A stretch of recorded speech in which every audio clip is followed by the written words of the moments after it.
time for the SLMA Radio Hour, brought to you by our worldwide membership of sales lead management experts. If it has to do with sales lead management, it probably starts here at the SLMA Radio Hour.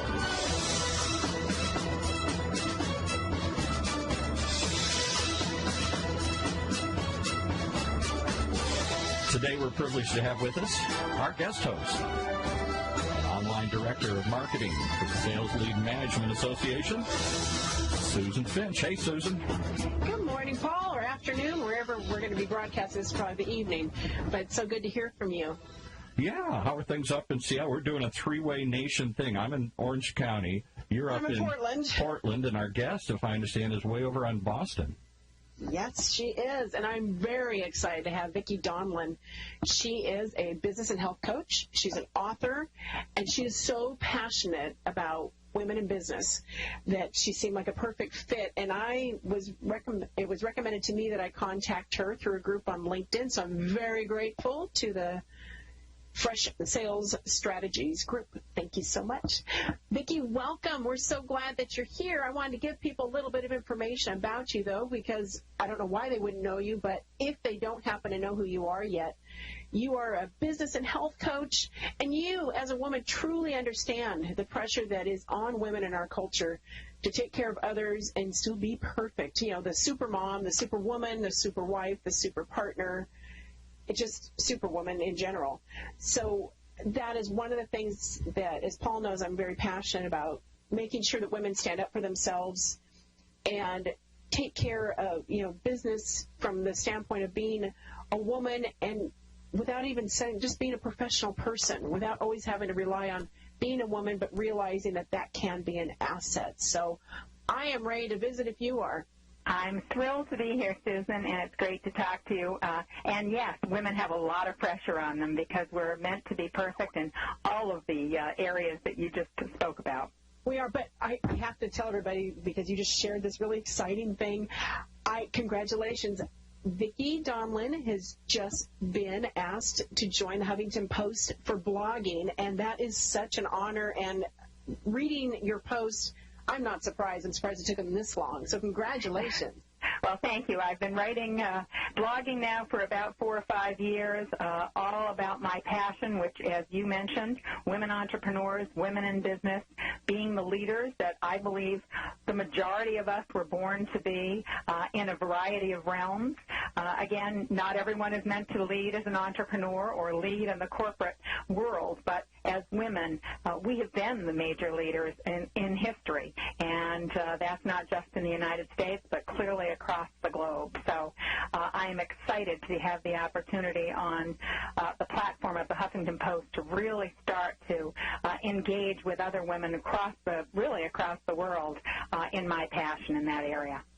Well, I'll be sure to subscribe to the feed from the Huffington Post for your blog posts. I can't wait to read them.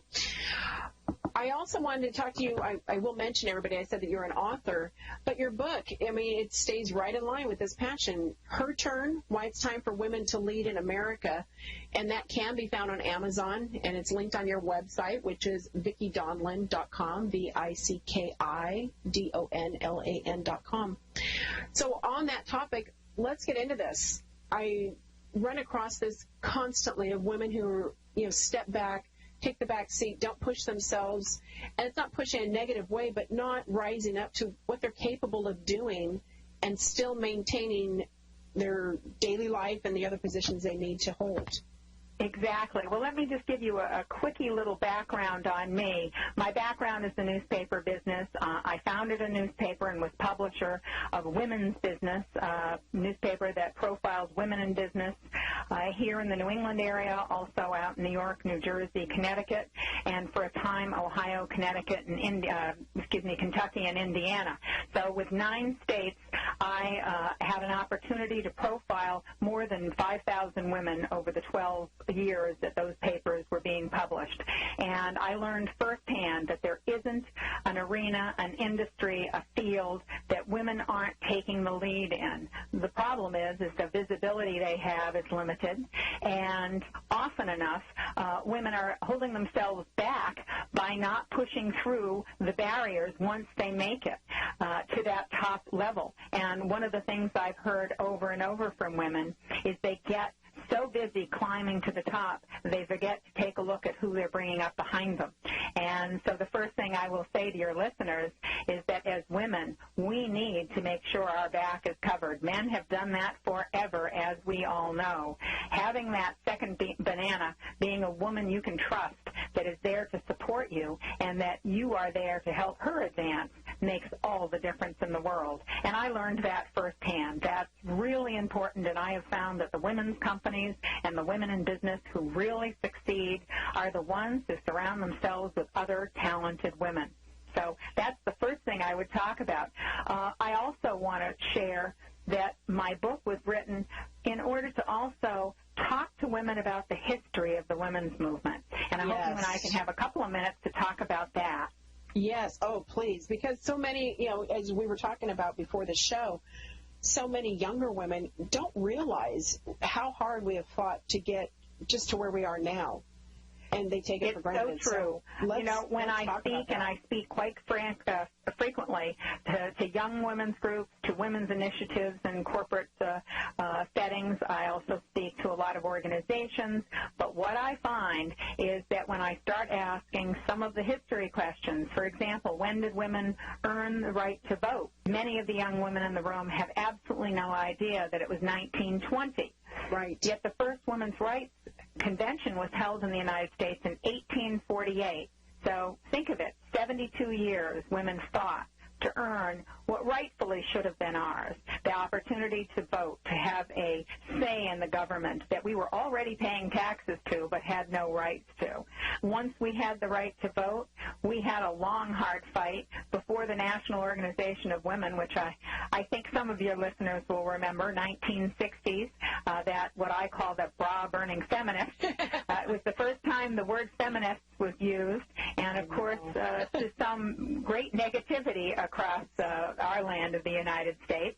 What were these women thinking where they actually wanted an equal pay for an equal job or an opportunity to be educated to the extent or the opportunity to see their job be maintained and retained as they went out on maternity leave? Can you imagine these radical ideas in 1960? I can't even imagine what that was like, but I do remember. I remember hearing my parents talk about it. Yeah. And well, I guess that shows how old I am. And how it was always thought of as being the more masculine women, or the ones that you would never want to be married to, or the ones that were never desired to work with because they were so aggressive. And well, it's hard for so many women to understand that we actually won the right to have an equal pay for equal jobs, the Equal Pay Act, 1963, and yet here we are in 2013, and we all know that women today make 77 cents on a man's dollar. Now, when I speak to groups, I say, ask yourself, how is it that this is a law, yet just because we have a law doesn't make it so? And the question is, why are so many women being underpaid? The answer very often is because we don't speak up and ask for it. That's it. Exactly it. We act like we're so grateful to, thank goodness they want me. Can you imagine if women actually spoke up when they felt that they were being treated unfairly? And again, not in an aggressive manner, but in a manner that shows that they're paying attention, that they really know that they are doing the work and they want to be monetized for the work that is being performed. And, these are things that women can do for themselves. I am first and foremost really declare here, I don't believe that it's men that are holding women back. I don't either. I learned firsthand, Susan, during my time as a publisher and when I was writing this book, that the greatest advocates for women out there today are men with daughters. They want to believe that their daughters can grow up to be anything they want to be, including President of the United States. Yes, I agree. Oh, I agree. That has been my experience as well. And it isn't even just single women on, one woman to another woman. It's groups of women holding each other back. Exactly. Not encouraging to, what are you doing? Do it again. Try harder. Go ask for it. And visibility, I say, if you're not visible, you're invisible.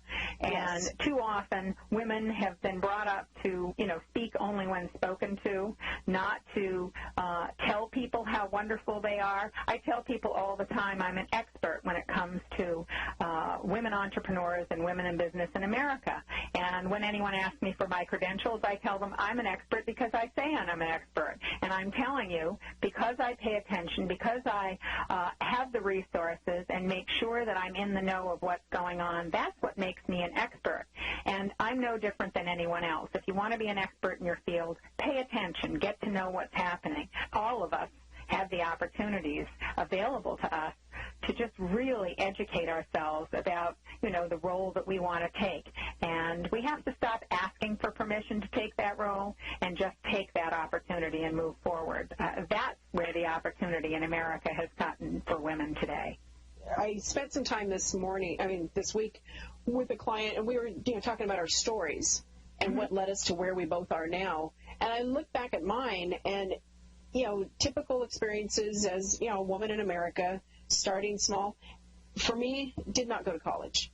I went right to the workforce and went right into marketing and advertising, fell for it, was trained on the job, and from there I ended up owning an antique store and other things in my path, but I realized all those experiences, and she called me out on it. She said, that's what makes you so valuable. You are so valuable as a professional because you have all these diverse, smaller experiences that you just kept adding into who you are. And now at the age where I am, my late 40s, I'm a seasoned professional in marketing, which cracks me up, but I'm seasoned, which means I've been around for over 20 years in this. And I've gained that respect from others because I do bring such a diverse list of qualifications and experiences to whatever project I do for them. And I don't think women regard those smaller experiences, those early experiences, as important enough to be part of who they are today or to acknowledge it. And I call it connect the dots. Women need to always be connecting the dots. One of the things that I believe women make a huge mistake is when they totally separate their personal lives from their professional lives. One of the things that has made men very successful is the fact that they have been so singly focused.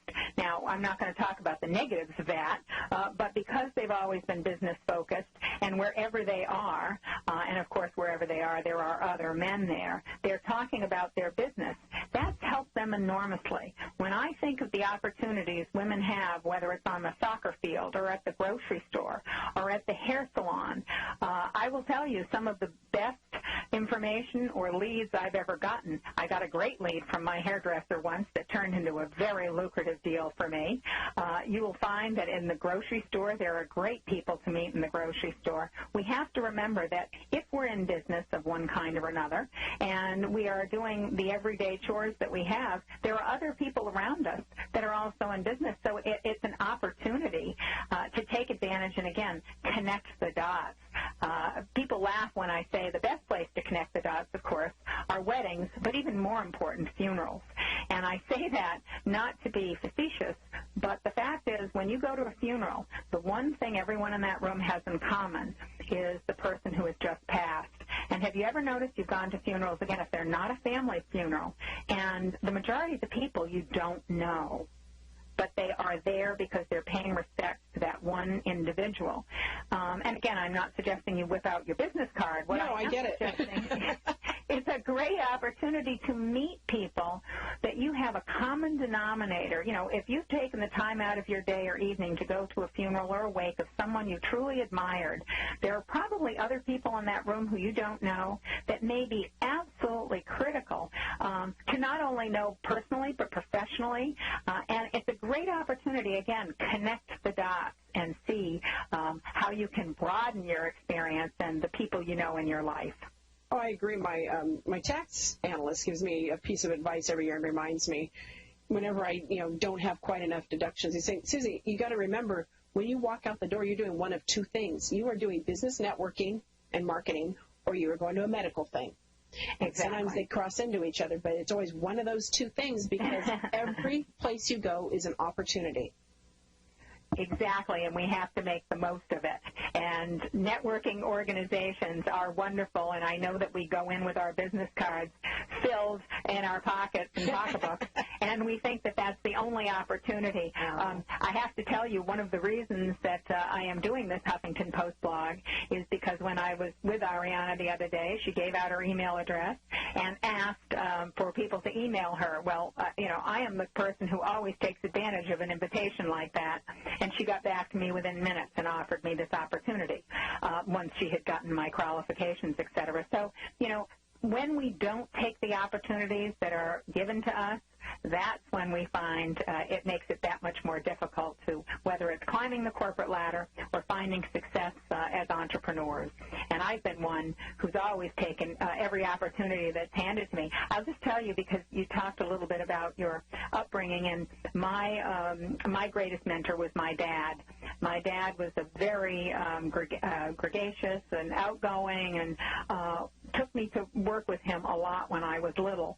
And he always introduced me to people as his daughter. He would always say, you need to meet my daughter, Vicki, rather than Mr. Mayor or Mr. Businessman. Vicki, you need to meet so-and-so. And so from the time I was a little girl, he would ask me to get up and give a speech whenever we were in a room with people. He would ask us, my sister and I, to entertain when we had people. We didn't have any particular talents, but when you're a child and someone is always encouraging you to get up and talk, you sort of believe you have something to say. Right. And I truly believe it's what gave me the permission that whatever women need to say what I feel and push forward the ideas that I have. I believe truly that people should be listening to what I have to say, and hopefully I generally come up with something worthwhile, people's time. But I do really think it has a lot to do with how you've been brought up and what those opportunities in your life have been, and, of course, the outcome. I have never in my life found, any time that someone hasn't wanted to listen, I've only learned to be another opportunity to get them at another time. That's a wonderful. And that's true for sales, which is very much your business. The more someone doesn't want to hear my sales pitch, the more they're going to hear from me the next day.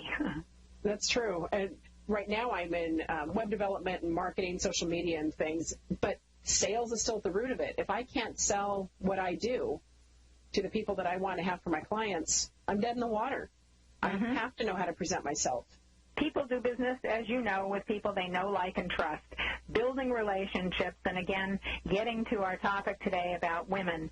Women are such natural relationship builders because of our intuitiveness, because of our nurturing capability. We don't like to see people feel uncomfortable around us. We want to make people feel comfortable. Those are just natural-born ways of becoming good relationship builders.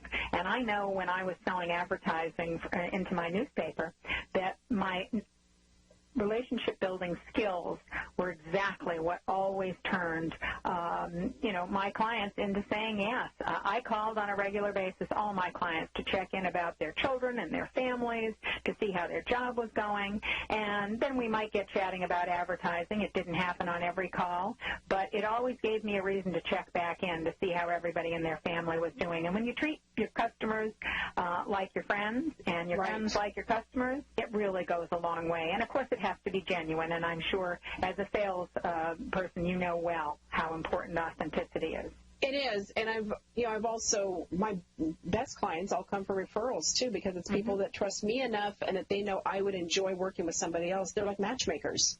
Right. And, they're beautiful relationships with my clients. Some of them I've had for 15 years in what I'm doing, and I've only been doing it for that long. So I'm very pleased, to continue to do that, and I return the favor the same way. But you talk about women being relationship builders, so why do so many spend time backbiting each other and clawing each other down? it seems to be that it's either in our DNA or it's something, that competitiveness. I think back to high school. I was fortunate to go to an all-girls high school, and I'm sure many listeners just went, oh, a gasp. She didn't go to boys and girls and all of that cool stuff that happens. But I have to tell you, it was really, the pressure was off going to an all-girls high school where all we did was go to learn, and you just couldn't not like each other. It just didn't make any sense. You know, it didn't make any difference what she was like. I mean, we were just all friends because we were all in it together. And when I say friends, I'm using that word very loosely. Obviously, not every girl in my class was my best, BFF, as they say. But you didn't have a reason to find fault with other girls if you were just talking to other girls about it. It was all, we're all in this together, and if you just weren't particularly close, so what? I find that it's whether you want to call it sexual revolution or the dynamics that happen between the sexes. Studies have been done. The worst thing a woman can do, particularly in a corporate setting, is to ever say anything negative about another woman in the office. And the reason is, and I was just doing this talk the other day, women are really painted with a very broad brush. And when women are constantly putting each other down, the men in their purview tend to say, oh, that's just women for you. And they paint us all in one little box. They're rarely going to say, oh, except for that woman over there, she's different. You see what I'm saying? Oh, I do, and I want to continue this part of it because I think this is very important. We have a break coming up. Okay. Paul's going to take us out to break, and then we will come back. I would like to continue this, though, because there is an ugliness to women talking negatively about especially other women, more than even men. But when they do it about women, there is something ugly that just shows throughout their whole being. So let's continue that after the break, Paul.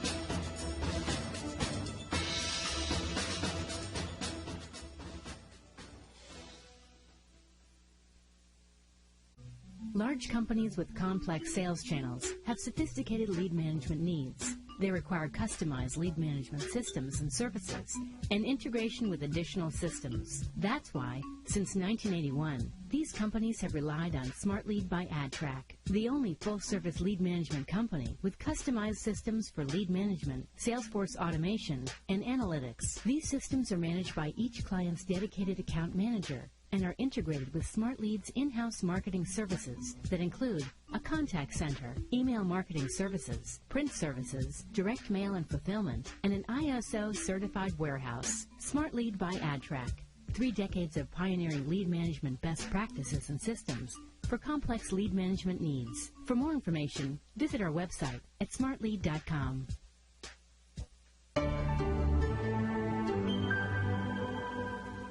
Thanks, Paul. I appreciate that. We're back with our guest on SLMA Radio. I'm Susan Finch, the Sometimes host, and Vicki Donlan is here today. She's the author of Her Turn, Why It's Time for Women to Lead in America, and we are having a very passionate conversation about women in business. And Vicki, welcome back.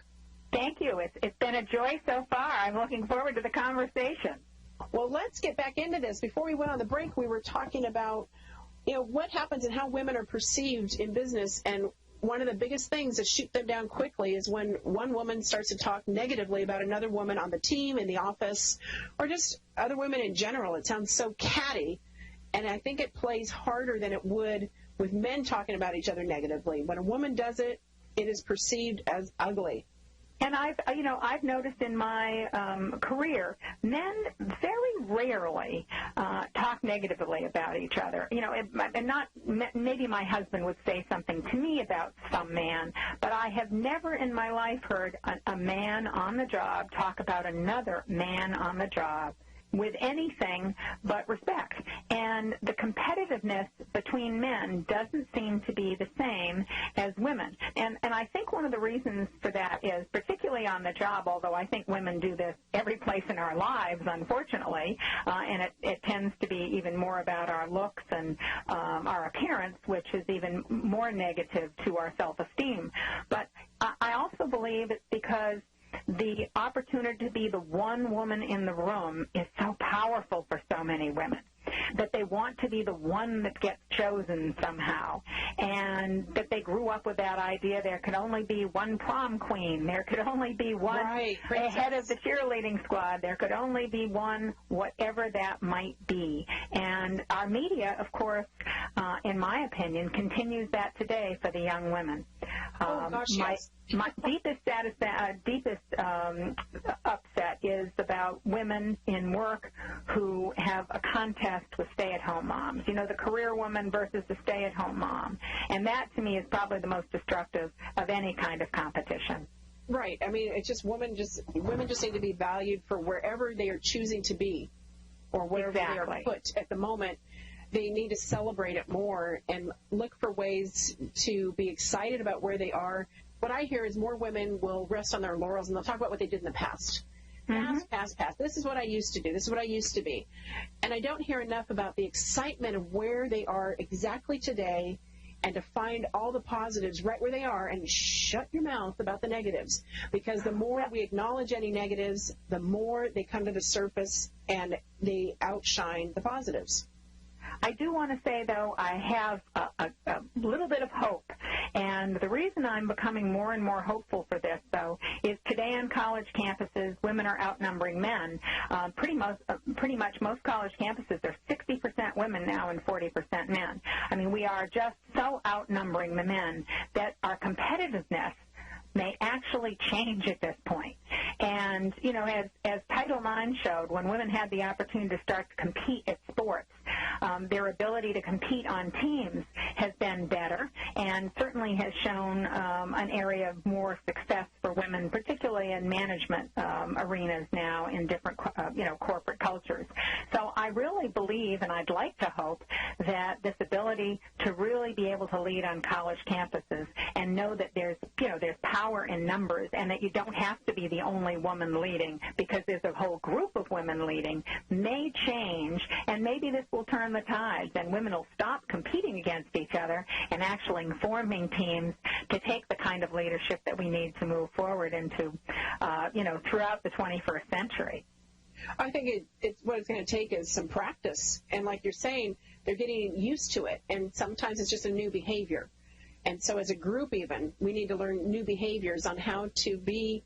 This is where I do say we need to be a little bit more like men in this one area. It's competition is cool. I mean, I have women that are much better at what I do than I am, or in different areas, and I cheer them on. And when they have successes, I cheer them on. If they won an account over me, I'm happy for them because I want them to do well. I want them to succeed, but doggone it, I'm going to get it the next time.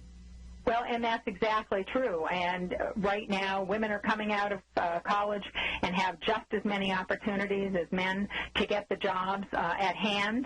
And hopefully that tide will continue so that women aren't going into, jobs or positions where there are so few women that they really feel like they're all on their own. And then when a new woman comes in, they do feel that need to sort of pick her apart because they really like the limelight on themselves. Yes. So, these are the issues that hopefully will change with more and more women coming through and coming up the ranks so that there are not so few at the top. I think that is. It's a hopeful progression, and hopefully we're getting there.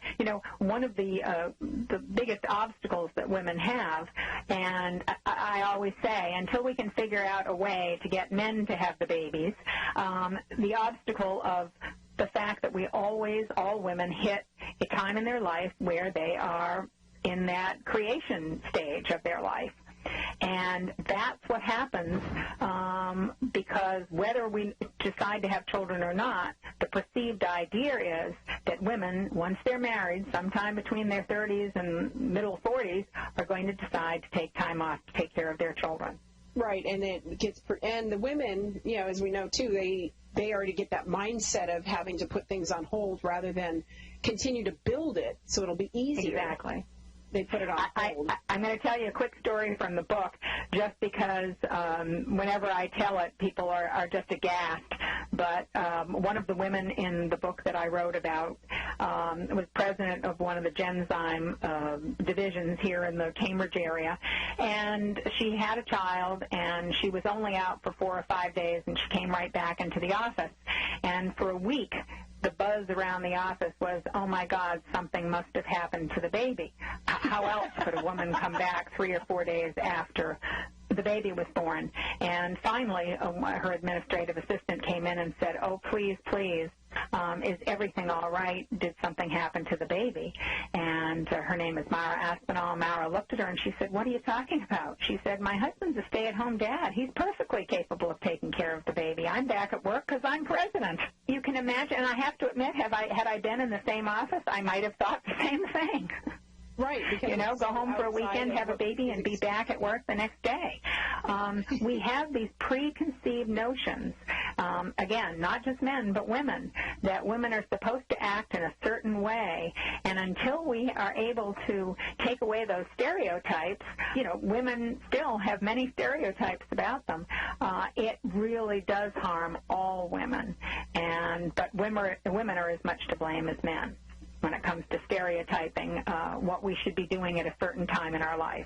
I agree. No, I think women are definitely, because also it drives home to them. They think about themselves then. It's like, well, what's going on and how would that affect me? How would I handle that? How would I do that? And they start internalizing it so much that it just comes out of their mouths.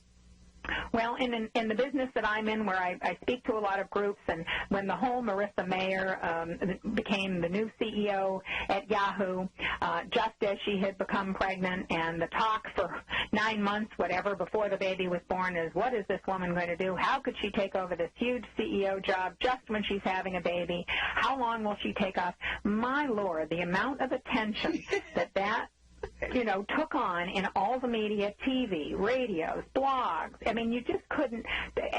She was on every magazine cover, and of course now she's back on the magazine cover because Yahoo is still, having a tough time turning around. I mean, my goodness, is she supposed to turn around the whole company in a year's time? I mean, please, this is the real world. But the fact that so much attention is taken to that, and whenever I'm asked about that, my answer is, let her do whatever she feels comfortable doing. I would certainly like to have that same right. And that's the problem. Why are we all judging a woman about her decisions as to what she's going to do with her pregnancy and her family? If she wants to be a CEO and have a baby and go back to work, and she can manage it, good for her. 100% I want to support her. If she decides she'd like to stay home for 18 years, good for her. I support her. That's what I'm going to ask you is, what advice or what wish list would you have for individual women in business? What 3 items would you say, if you could adopt some new behaviors or enhance what you're already doing, try and do these 3 new things? Become less judgmental. I have to say, this was probably when I was writing the book. I looked at everyone in my office and I said, if you ever hear me say another nasty word about anybody, you have the right to stand up and really yell at me. I don't ever want to be heard saying a nasty word about anybody, and that's including Oprah. I want to be supporting other women and their choices every single day. And who am I to judge another woman on the planet? So the first thing I ask all women to do is stop being judgmental. Stop judging other women for their looks, for their career choices, for anything that they do. I mean, obviously, if somebody was putting someone in harm, that, of course, is not what I'm talking about. I'm talking about making you have the right. We all have now got our choices, and that's what's so wonderful about 2013. I didn't have as many choices as the women today have, and I do think that poses some obstacles. But the number one thing women today need to do is stop being judgmental and support women every time they can, because when one woman wins, we all win. Every time a woman is the first anything, it opens the door for the next. So we have to remember that. That's the first one. With that comes supporting women's groups. And this is really important for someone who started 3 different women's groups and owned a women's business newspaper that was written by, although read by both men and women, all the writers were women. I have to tell you that when we spend our time focused on the issues that women have in common, we get through the obstacles much better. You see, there are power in numbers. Yes. And it's true in every single industry, and almost every industry that I've looked into has a women's organization. Now, that does not mean I say don't network with men. I happen to love men, and I do very well with men and have always been a terrific salesperson, toward men and worked very nicely. But my point is every woman should be part of and support a women's group somewhere in their life. It is amazing the difference in the conversation. And again, I feel fortunate that I went to a women's high school and college, but many women have not, and getting involved in women's groups is key. I guess the third thing is that I am a real believer in mentors. And what I found in my experience is that women don't believe they have anything to pass on. And they're looking for mentors, but they're afraid to ask for one. I believe we are all mentors and we are all mentees.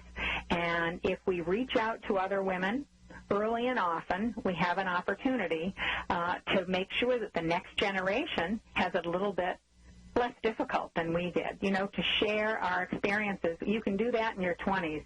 Right. This does not mean you need to get through your entire life. And I believe that those are really the three things that I think could really make a difference for women in changing the balance of taking our power and really becoming the leaders we were meant to be. Oh, I think that those are beautiful, simple points, simple in words. And for some of us, number one is the hardest one. I know it is for me. Yeah. That's just me all the way through, though. It isn't just with women. I'm just like, So it is so easy for all of us. And but we need to take. I happen to have a son, and I've noticed my entire life, ever since I came across this fact, I watch, and I have never heard him say a negative thing about any of the guys in his life. He just doesn't go there. I mean, he might say something back in the day on the football field. I don't mean something like that. I'm talking the kind of tear-down things that women say about each other. You know what I'm saying? Exactly. Yeah. Very different. I do. And I'm trying to replay a lot of conversations in my mind. I'm with you. That isn't where it comes from. It's the women.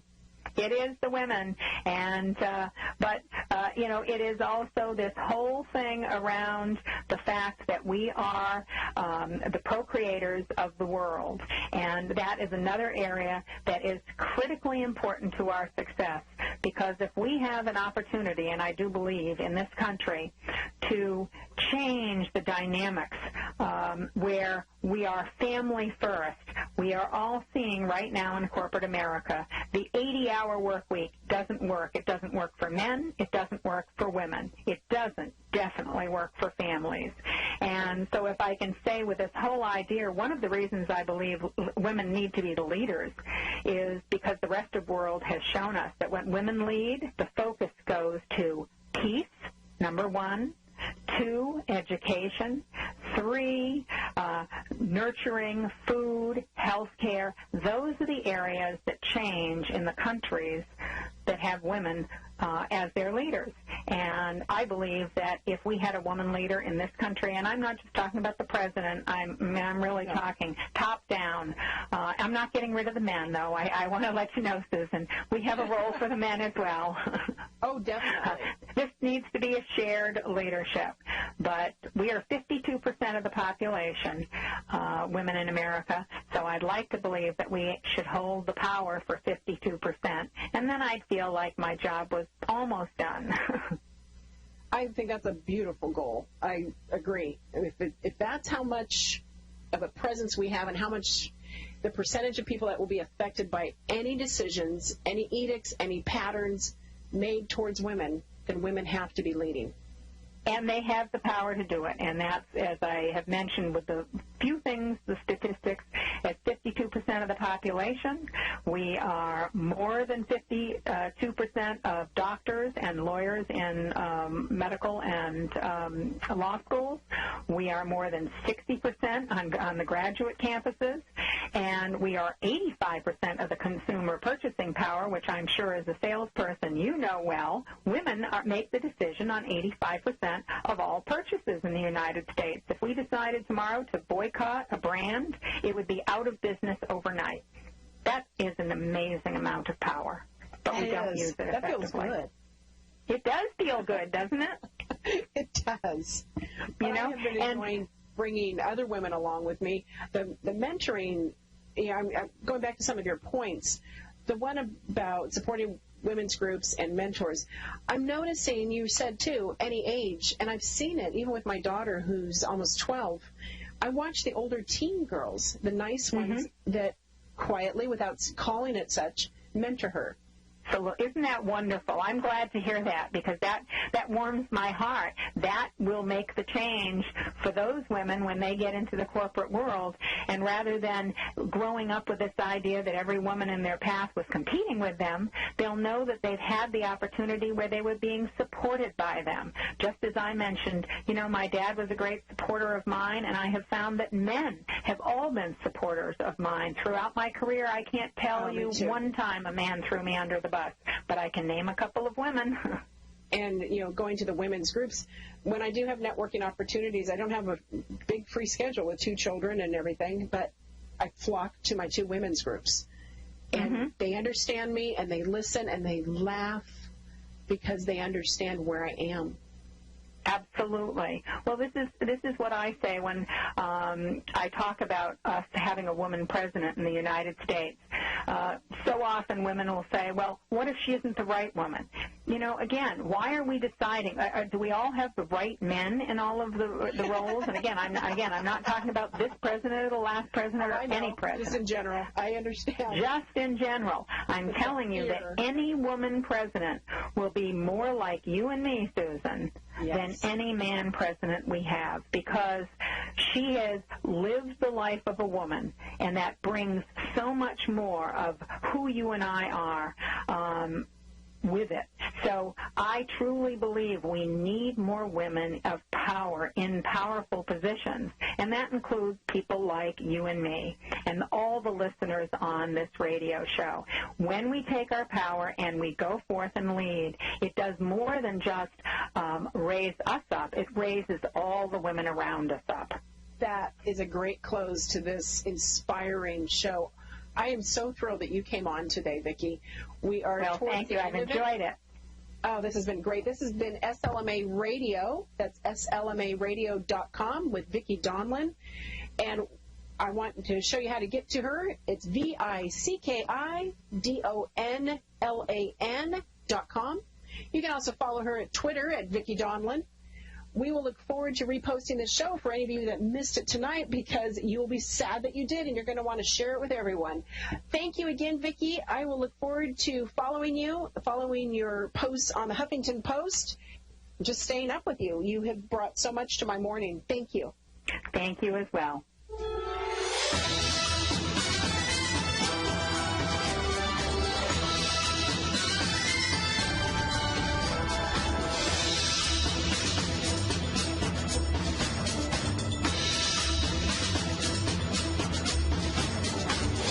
You've been listening to the SLMA Radio Hour, brought to you by our worldwide membership of sales lead management experts. If it has to do with sales lead generation or sales lead management, it probably starts here with the Sales Lead Management Association Radio Hour.